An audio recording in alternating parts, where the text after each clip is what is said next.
I'm Ben Gumienny from Welcome to Kelowna, and we're filming my weekly sports rant here on location at Players' Choice Sports Cards and Collectibles, right behind Prospera Place. This week we're going to talk about sports teams in Toronto. Good old TO.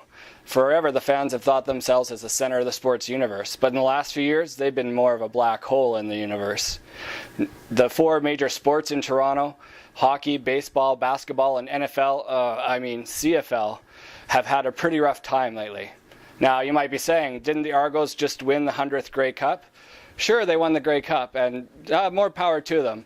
But it's not exactly an achievement that stands up with the other leagues. When you have a 3 and 4 chance of making the playoffs, and when you did some kind of shady trade in the offseason to make sure that you had a starting quarterback who could take you there, it kind of reflects poorly a little bit on the achievement. Don't get me wrong, I love the CFL, and actually I'm a fan of the Argos. But what can you say? I say congrats to them. But let's look at those other three teams. The Blue Jays, the Raptors, and the Maple Leafs. Between those three teams, they have a combined 30 years straight of missing the playoffs. Can you imagine if you had an employee, let's say you hired Little Toronto to start in your office, and you're like, oh, Toronto, you did awesome in the interview.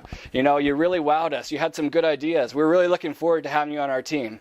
And then Toronto joins your workforce, and he's working in your office. And the first year, you're kind of like, well, you know, he's new. He's just getting his feet wet. We'll give him time to get oriented and just to get going.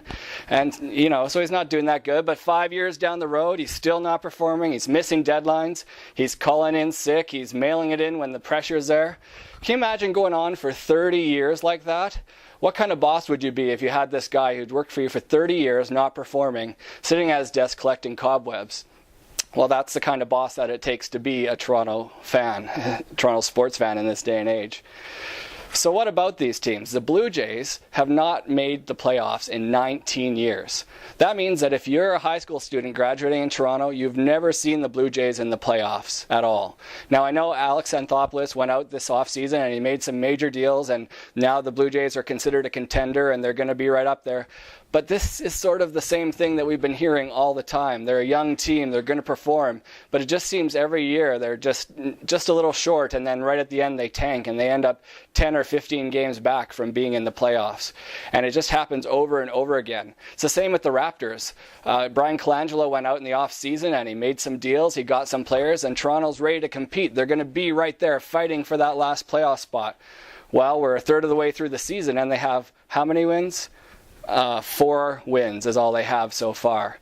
And what about those Maple Leafs? Good old Brian Burke with his grumpy optimism, who, whenever he chooses a player in the draft, even if he was 230th overall, he was going to be the guy that we would take number 1.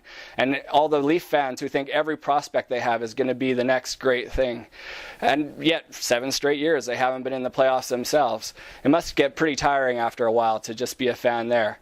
Can you imagine if you had these 3 guys, Alex and the 2 Brians, in a room together and trying to do something for you? Like, it's my birthday. Hey guys, could you make a cake for me? I'm going to give you great ingredients. I'm going to give you the best chocolate, flour, sugar, milk, eggs, all organic, everything you need. Just make this cake and I'll be back in a couple hours to check it out. And you come back in a couple hours and they're like, sorry, we blew up your house. You're like, what? How did you blow up my house? I gave you the best ingredients. You had all the things you needed. I don't know how it happened. We just put those ingredients together and it made a bomb and now you don't have a house. Can you imagine how you'd feel? Well, that's what these guys do constantly. They're poor management and they're not getting these teams where they need to go. And now, instead of eating cake like they should be, Toronto sports fans just have a crater where their house should be instead. Well, looking on the bright side, I guess they have great cupcakes to eat for the next little while. Though that might not be much of a consolation. At least, that's the way I see it. I'm Ben from Welcome to Kelowna.